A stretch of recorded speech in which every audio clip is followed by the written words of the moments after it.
Pemirsa, harta kekayaan pegawai Direktorat Jenderal Pajak Rafael Alun Trisambodo ramai disorot usai kasus penganiayaan yang menjerat putranya Mario Dandi Satrio. Rafael menyatakan mengundurkan diri dari ASN di Dirjen Pajak. Namun masyarakat anti korupsi Indonesia, MAKI, justru meminta Kemenko tidak mengabulkan permohonan Rafael. Nah, sore ini kami akan membahasnya bersama Koordinator MAKI Boyamin Saiman. Kami juga telah mengundang staf khusus Menteri Keuangan Justinus Prastowo, namun yang bersangkutan belum bisa memenuhi kehadiran. Ya, selamat sore Pak Boyamin. Sore Mirva dan seluruh pemirsa semuanya. Iya, Pak Boy, di tengah pemeriksaan internal terhadap Rafael setelah dicopot dari jabatannya, tiba-tiba yang bersangkutan mengumumkan mundur sebagai ASN Direktorat Jenderal Pajak. Bagaimana Anda menanggapi hal ini? Ya, rasanya harus berkata apa ya Mirva ya? Bahasa selengeannya enak aja mundur gitu kan. Jadi ini sesuatu yang harus dipertanggungjawabkan dulu. Dan nanti ya dengan tidak setujui mundurnya itu nanti kan tingkat seberapa berat yang bersangkutan melakukan pelanggaran disiplin pegawai negeri sipil. Nah, hukuman terberat kan di PTDH kan, pemberhentian tidak dengan hormat gitu. Nah, konsekuensinya adalah dia tidak berhak pensiun. Nah, kalau ini mengundurkan diri nanti masih berhak pensiun. Masa misalnya nanti bisa ditemukan oleh KPK dugaan penyelewengan, penyimpangannya begitu, terus kemudian diproses hukum begitu, tapi yang bersangkutan karena disetujui mengundurkan diri nanti masih berhak pensiun. Nah, apakah meskipun pensiun itu juga sebagian dari potong gaji, tapi rasanya apakah masih rela kita, negara masih membayari pensiunnya yang bersangkutan? Kan pasti tidak rela gitu. Jadi ini yang menurut saya, maka kami langsung teriak, tidak boleh lagi ada proses-proses mengundurkan diri. Dan seingat saya ada peraturan pemerintah juga dalam konteks itu, setiap orang yang akan kena perkara maka permohonan pengunduran dirinya tidak disetujui, jadi tidak dikabulkan gitu. Jadi saya ingat persis itu di sistem pemerintahan kita. Makanya kemarin ketika Bu Lili Pintauli Siregar dari KPK itu mengundurkan diri, mestinya dipersamakan dengan PNS yang mengundurkan diri ketika sedang kena kasus, itu tidak disetujui gitu. Jadi ini nanti saya lacak lagi, saya ingat persis itu, tidak boleh lagi. Jadi tidak boleh menyetujui pengunduran diri bagi ASN yang sedang bermasalah. Itu ada itu ketentuan-ketentuan itu. Karena nanti konsekuensinya adalah ketika dia pelanggaran berat, maka itu termasuk diberhentikan dengan tidak hormat dan kemudian tidak berhak menerima hak-haknya lagi. Jadi ini artinya ini negara tidak boleh lagi memberikan apapun haknya dia, di stop semua, pensiun pun harus dihapus, dinyatakan dihanguskan gitu, Mirva. Iya, berarti besar kemungkinan Pak Rafael memang ingin mengundurkan diri agar masih dapat pensiun dan juga uang pensiun. Nah, Pak Rafael ini kan diduga juga memiliki sejumlah aset seperti rumah mewah dan juga rumah makan di luar Jakarta ya, seperti yang beredar di media sosial. Apakah Anda memiliki data terkait hal ini, Pak Boy? Belum banyak sih kalau itu, tapi kan kemarin dalihnya kan ya agak lucu-lucu aja, seperti misalnya Rubicon dan motor gedenya itu pinjaman dari siapa kan gitu kan, nanti kita lihat. Terus juga mulai dimunculkan karena istrinya bisnis properti premium, seakan-akan begitu. Sekarang properti mana yang dia perdagangkan sebagai agen properti misalnya gitu, dan komisinya berapa? Rasanya mungkin nggak sampai 56 miliar itu. Padahal kalau bicara itu banyak hal yang belum dimasukkan sebagai harta kekayaannya. Dari medsos pun istrinya ini Rafael ini juga tasnya branded semua itu, dan banyak. Jadi ini juga perlu dipertanyakan dan ditelusuri. Jangan sampai seperti istrinya Najib Rajak itu, Rosmah Mansur di Malaysia itu, sampai berkoli-koli tas mewahnya itu, sampai satu pesawat pribadi aja nggak muat waktu diangkut-angkut itu. Jadi ini yang nantinya harus ditelusuri. Jangan sampai kemudian ketika ada masalah nanti dilelang, dijual atau dibuang ke sungai tasnya itu. Jadi ini harus dilacak semuanya. Jadi ini gampang kok kalau mau itu, Mirva. Termasuk juga melacak terkait Rubicon dengan nomor polisi palsu ya platnya?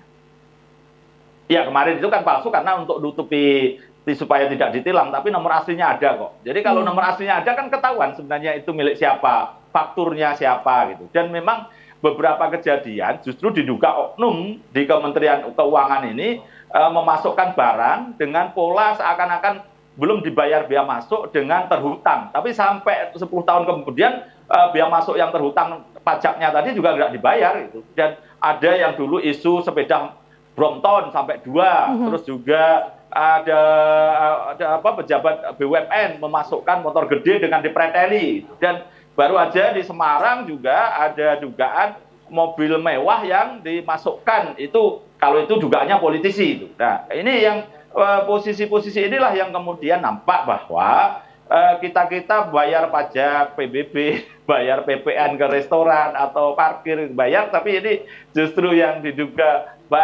oknum-oknum dari Kementerian Keuangan khususnya Dirjen Pajak inilah yang sebenarnya belum ada reformasi gitu, masih salah laku, salah guna kuasa, tata kelola yang buruk gitu, tidak terbuka, tidak transparan. Bagaimana kita sebenarnya proses-proses orang kaya itu sudah dicerminkan bahwa mereka sudah taat pajak dan kemudian dikelola dengan baik. Ini kan bisa aja hasil pajak ini dikorupsi dugaannya, kemudian di awal pun sudah dirampok gitu kan. Sebenarnya harusnya membayar pajak itu besar, tapi ada dugaan kong kali kong dengan pegawai pajak, maka menjadi kecil. Dan itu sebenarnya itu seperti rahasia umum kok gitu, Mirva. Iya. Pak Boy, laporan PPATK kan dapat ditindaklanjuti KPK. Bagaimana prosesnya?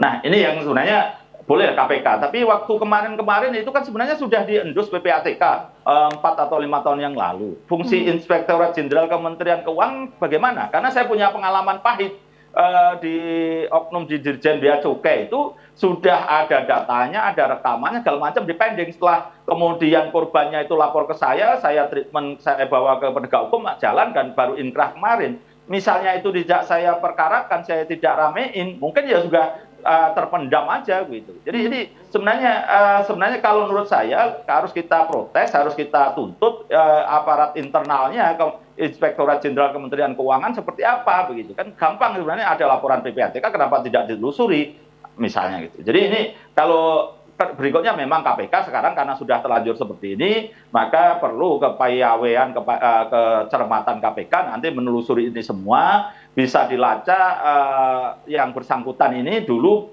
pernah menjabat di mana, apakah saya dengar misalnya di Jawa Timur, di Situbondo dan lain sebagainya.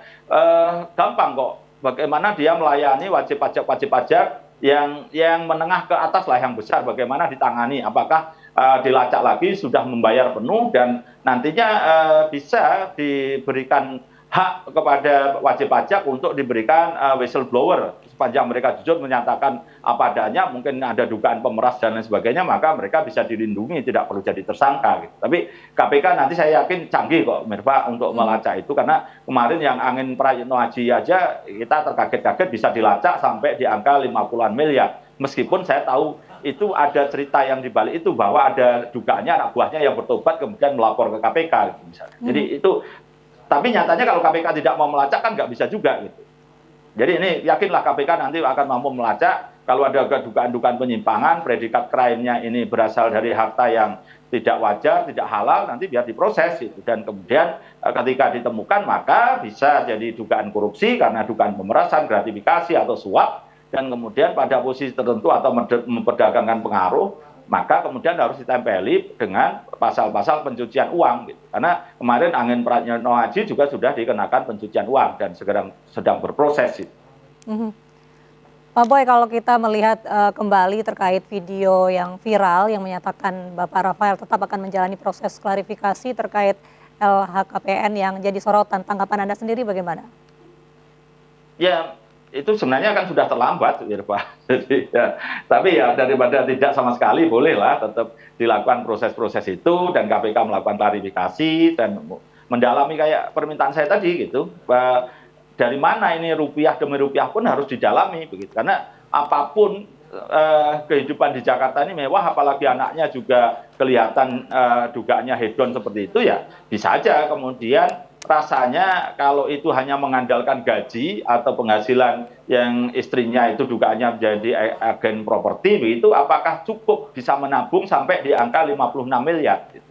Belum yang lain dengan Rubicon dan motor gedenya, mungkin ada juga tas brandednya tadi gitu misalnya, itu yang bisa didalami. Dan istilahnya PPATK itu tidak sesuai profilnya. Jadi ini yang gampang kok sebenarnya kalau memang mau ditelusuri sesuatu yang mudah saja gitu. Karena apapun hidup di Jakarta dengan gaji 50 juta atau 100 juta pun rasanya itu untuk biaya anak sekolah dan biaya hidup, apalagi agak besar rumahnya itu untuk bayar listrik aja udah berapa misalnya begitu. Dan kebutuhan-kebutuhan BBM misalnya untuk kendaraan Rubicon itu kan bukan apa istilahnya pemakaiannya itu kan istilah orang umum itu kan minum bensin kan itu kan bukan karena cc-nya besar misalnya gitu. Iya. Lalu terkait asal-usul kekayaan Rafael ini sendiri kan dapat diaudit. Bila terbukti akan dikenakan pasal berapa? Ya bisa kalau nanti ada dugaan suap misalnya pasal 5, tapi itu agak susah kira-kira. Tapi mungkin pasal 11 dan pasal 12 Undang-Undang Pemberantasan Korupsi menyangkut dugaan menerima gratifikasi atau bahkan level tertentu kalau itu agak memaksa cara mendapatkannya, mungkin dugaan pemerasan ya pasal 11 pasal 12 Undang-Undang Pemberantasan Korupsi Mirba. Jadi itu yang mungkin paling gampang karena yang pasal 11 itu sebenarnya kan dugaan gratifikasi sepanjang itu sebenarnya kalau ini tanda kutip seperti pembuktian terbalik. Kalau nanti misalnya tidak bisa menjelaskan asal-usul harta kekayaannya, berarti itu kan diterima sebagai gratifikasi. Dan itu expirednya hanya 30 hari. Ketika tidak dilaporkan, maka itu setidaknya kena pasal-pasal tersebut yang mengatur gratifikasi. Gitu. Baik. PPATK sendiri kan memang sejak lama curiga dengan transaksi di rekening yang dimiliki Bapak Rafael. Nah bahkan PPATK juga menduga Bapak Rafael ini memiliki perantara begitu, perantara sendiri. Tanggapan Pak Boy sendiri bagaimana? Justru itulah salah satu yang saya tidak ingin menyebut Rafael, tapi dalam dunia sesuatu dugaan penyimpangan itu tanda kutipnya selalu pakai konsultan gitu. Nah, konsultan ini pada posisi seakan-akan mengurusi pajak orang, tapi kemudian dimudahkan atau bahkan dikurangkan. Nah, si wajib pajak pura-pura membayar kepada konsultannya gitu. Padahal oknum konsultannya ini adalah bagi-bagi dan kemarin juga terjadi di kasus yang terkait dengan yang di OTT KPK yang terkait dengan Angin Prayitno Haji itu konsultan pajaknya malah dari salah satu perusahaan besar itu malah dapat bagian 5M. Jadi dari angka yang 30M itu dapat 5M konsultan pajaknya. Artinya ini kan memang dengan dugaan cara-cara itu supaya kelihatan wajib pajak mau membayar konsultan pajak itu berapapun kan tidak bisa dibatasi. Seperti lawyer lah gitu. Jadi itulah yang nampak kemudian biasanya di dugaan permainan itu. Dan juga di pemerintah daerah saya bahkan tahu itu yang jadi konsultan itu adiknya gitu. Padahal itu proses yang sederhana aja dan tanpa perlu konsultan pun bisa, tapi kemudian pura-pura pakai konsultan supaya pembayarannya jadi seakan-akan sah. Gitu. Jadi bukan hanya sekedar perantara, Mirva. Kalau penelusuran saya sampai level konsultan. Gitu. Dan dulu sampai begini di oknum yang nakal itu di juga pajak itu tahun 2006-2005 itu sampai istilahnya ketika punya data perusahaan besar-besar itu kemudian istilahnya sampai begini. Emas di Monas itu aja bisa dibeli katanya begitu. Dan ada beberapa yang tekniknya menyembunyikan hartanya itu pakai pembantunya suruh buka tabungan di kampung begitu. Terus di ATM-nya dipegang yang bersangkutan gitu. Jadi pola-pola itu gampang kok ditelusuri dari sisi nanti keluarganya, teman-temannya atau apa yang dipekerjakan sampai level pembantu pun bisa dilacak kalau memang pada posisi KPK yang sangat sungguh-sungguh itu bisa menelusuri ke sana. Seperti kemarin Pak Lukas NMB aja kan bisa ditelusuri ternyata diduga pakai tukang cukurnya gitu misalnya. Meskipun itu dibantah Pak Lukas, tapi ya kita lihat nanti perkembangannya. Berarti Pak Boy dalam kasus ini menurut Pak Boy sendiri adakah pihak lain yang terlibat?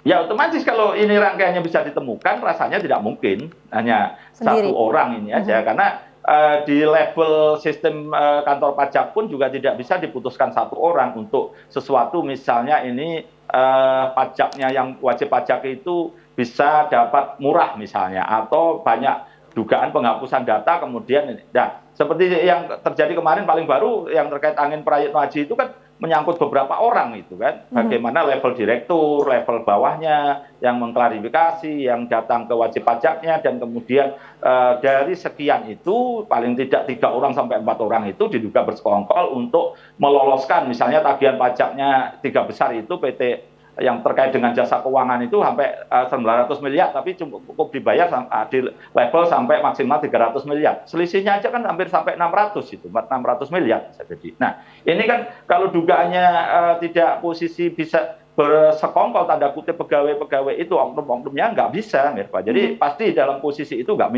mungkin sendirian kalau ini ada dugaan penyimpangan loh ya. Iya. Baik, tentunya kita berharap kasus ini cepat terkuak ya Pak Boy ya. Terima kasih Iya. Pak Boyamin Saiman Terima kasih, selaku Mirpa, dan koordinator mudah-mudahan Maki. kita berharap semua segera tuntas dan negara ini semakin sejahtera lepas dari korupsi. Masih, Mirpa. Iya, baik. Terima kasih Bapak.